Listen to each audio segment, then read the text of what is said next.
MVL defeated Magnus Carlsen in the Speed Chess Championship semifinals, the only defeat in Carlsen's Speed Chess Championship career.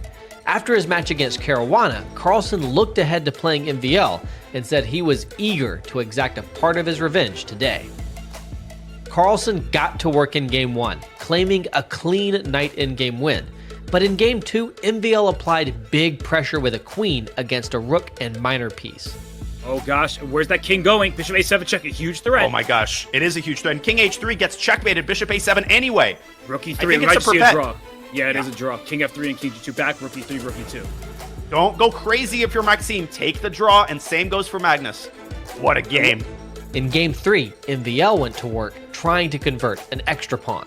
3 seconds, rook a6, he wants rook a2 perhaps. He has that in his back pocket if he wants to trade rooks. He goes rook a5 with the pin, bishop e6. Careful. Oh, bishop d3 and e4 was the threat. He's going to lose G4. on time. But h3, you can't take back into rook g2. Oh my gosh. In his last SEC match, Carlsen achieved a historic win against Fabiano Caruana, going undefeated. Already in Game 3 in the semifinals, MVL had a victory, showing that Carlsen would have a tougher task ahead of him today. Carlsen showed his famous, flawless in-game technique in Game 4, pressing in an opposite-colored bishop in-game with equal pawns. Major practical chances for black, would you agree? Oh, absolutely. King f5, king g4, it already looks scary. And now king f5 also does h4. And he missed it! H4. He missed it! It's winning on the spot. That is basic Betty right there. Now h3, and the pawn is unstoppable. Yeah, king h4, the pawn remains defended. Don't go h2 because of rook h8 check. That's the one thing. f6 maybe. He's also playing for mate. It's and he's going to deliver it. That is a Magnus masterclass. MVL stole a pawn in Game 5, but Magnus applied counter pressure. Could MVL convert? Okay, I buy the activity, but I also love an extra pawn, and it's a healthy pawn at that. It is, and MVL could support that extra pawn with rook b8 to d8. He needs to properly apportion the work for his rooks. He goes rook c4. Yeah, and if you take d takes c4, he goes rook d6. Now there's no knight c3. Rook b1, he blundered a piece! Oh my goodness! And knight d7, rook takes b8, and rook d8! Oh my gosh. No way, you can't do that! He simply blundered a full knight here. King g2. The one thing you don't want for white is to trade all of the pawns. Make a move, MVL! No, he's done. He's like, I'm done with this game. He's done. A 98% accuracy game was smoothly drawn in the 6th battle, but Carlsen won again convincingly in Game 7 and 8 before a draw in the 9th closed out the 5+1 time control, with Carlsen leading 6.5 to 2.5. MVL was fighting toe-to-toe with Carlsen, but he had to capitalize on more of his chances. MVL played like the Leon Beast he is in the beginning of the 3+1 time control, pressing hard in an ultimately drawn game before pressuring an error out of Carlsen in Game 2. What is happening? Bishop f4 maybe was a more prudent way to stop knight d6. Yeah, or bishop g5 was available. What? Whoa, and he blundered a piece! He blundered a piece! Magnus Carlsen is human. He's human. He just blundered a piece. Maxime caused problems in the f-file and the diagonal. And look at Magnus sitting back in his chair. He does not look happy. And Maxime is simply up a piece. You better win this game if you're Maxime. You have to win this. You are morally obligated to exploit the gifts that the world champion gives you, because he is not going to give you that many of them. He might give you one the entire match. Could MVL convert the extra piece smoothly?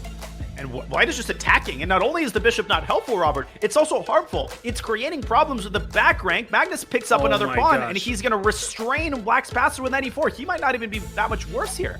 He might even win this game. Like, if his pawns get rolling. No. Don't you speak that language. I'm just looking at this. You're absolutely right. He goes for a trade. And h-pawn. The h-pawn is the wrong pawn, Danya. So let's keep that in mind. If a rook trade, you need to trade the g6 pawn off the board. You make a draw. What a call by Magnus. He sees it. He's going to go g4. Yes. Wait, he should have done it on the previous move. But it still might be a draw. Yeah, I guess you can't make progress. The king just shuffles between f2 and g2, and the bishop can't go after the g3 pawn. King d5, g4. He's going to make it g4 now, and it's a draw. Unreal. Unbelievable save. I mean, what can't this guy do? But this is why I bring it up time and time again. Bishop and the h1 square do not match. That means it's a draw even though you're up a healthy 4 points of material.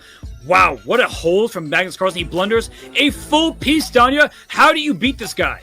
Not perturbed by this painful miss, MVL built up a winning position in the rook endgame in the third 3+1 game. He's not finding the way. Ace, rook f6 and then a7. Rook f6 first? No! And he can play. Oh, rook f6! He had the intermezzo and he missed it, and now it's a draw. The king is shouldered. This is an easy draw for Magnus Carlsen, and Maxime Vachier-Lagrave should be beside himself because he just needs to blockade the pawn. We will show you this after the game concludes, but that is such a missed opportunity, and we keep saying it. He needs to put Magnus away.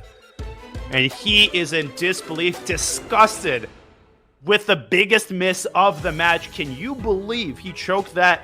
After two such brutal missed wins, it was MVL's turn to be on the worst side of things in the next two games, but these were also drawn.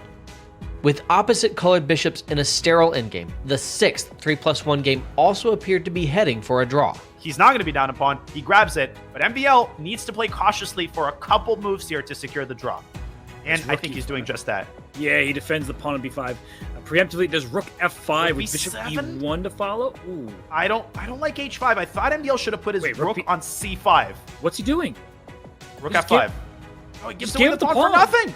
Rook c1, rook c2, and bishop e1 maybe, but that looks very artificial. But rook c1, rook c2, there's bishop a4. The bishop on b4 is loose there. No, what is Maxime doing? Oh He's no, totally bishop lost e8. the threat. Bishop Rook e8. c7 or bishop e8. Oh my gosh. Goodbye. One bang bang. Bishop bang. f7. Wait, bishop f7 rook does and the mate? bishop. Yeah, bishop f7, rook e6 is a mate threat. Oh, that is a heartbreaker. MVL was determined to attack, and now he went for a scary looking sack with knight to e6. 96. Oh, wait. I don't believe in this because black could even, first of all, black can play queen b6, and I feel like that knight is a paper tiger. Yep. Second of all, black can play queen b6, and third of all, Magnus played queen b6. Yep, no, that first, second, third does check out. Knight takes d5 is now kind of a threat. What's the knight doing on e6? Or just f takes e6, right? There's no more knight hanging on d7. Yeah, take the knight and go queen e7. Or c4. Oh. Even better. Oh. Just, heartless. And he wins another game. He is up by 6 points, Danya, and that was a dominant display right out of the gates. A draw in the penultimate game preceded an excellent demonstration of strong play in the Italian game from MVL to finish off the 3+1 time control. And now black is collapsing. I think that's it. Because rook b6 is moved by rook c2, something like king d6 now. Move in. Yeah. And that's that. And Magnus Carlsen loses on the board on time, but he still has a 5-point lead at this moment. Maxime Vachier-Lagrave leaves his chair. Danya, that was impressive by Maxime in this game. MVL had improved a lot in the 3+1 time control, but Carlsen still won the segment 5-4, and he had stretched his lead to 5 games. After a pair of opening draws, MVL found a brilliant move that even elicited a smile from Carlsen. Robert, playing on both sides of the board. All of these top GMs do that so well. Knight h3! Queen, knight h3, what a tactic! That is amazing stuff from Maxime Vachier-Lagrave, and Magnus, God. I think he's laughing a little bit, but he's chuckling because he's impressed, not because he's happy. And guess what? Maxime's going to win this game. He's going to have to win it fast, and it's suddenly a 4-point match. I mean, this is not over. But Magnus did a pretty good job. He's not on the losing side of games very often, but he prolonged it well into now 19 minutes, barely over 19 minutes remaining. That's checkmate, and Maxime down to 4. He has a chance. That excellent rookie 4-shot was unfortunately the high watermark in bullet for MVL. Carlsen got back on form with a win and then a draw, and then he pulled away with 3 consecutive wins. Knight on d4 moves, knight d1 picks up the knight on e2 with mate. Get out of here. Another win. Finale to this match. At this point, MVL resigned the match with the score standing at 17-9 with 8 minutes remaining. While it's been uncommon, players are allowed to concede the match once the bullet clock is under 10 minutes. That means that Sunday we have the match that we have all been waiting for, Hikaru Nakamura and Magnus Carlsen, the only 2 players to have won a Speed Chess Championship, and they have not contested an SCC match since 2017. Don't miss the exciting culmination of the 2022 Speed Chess Championship.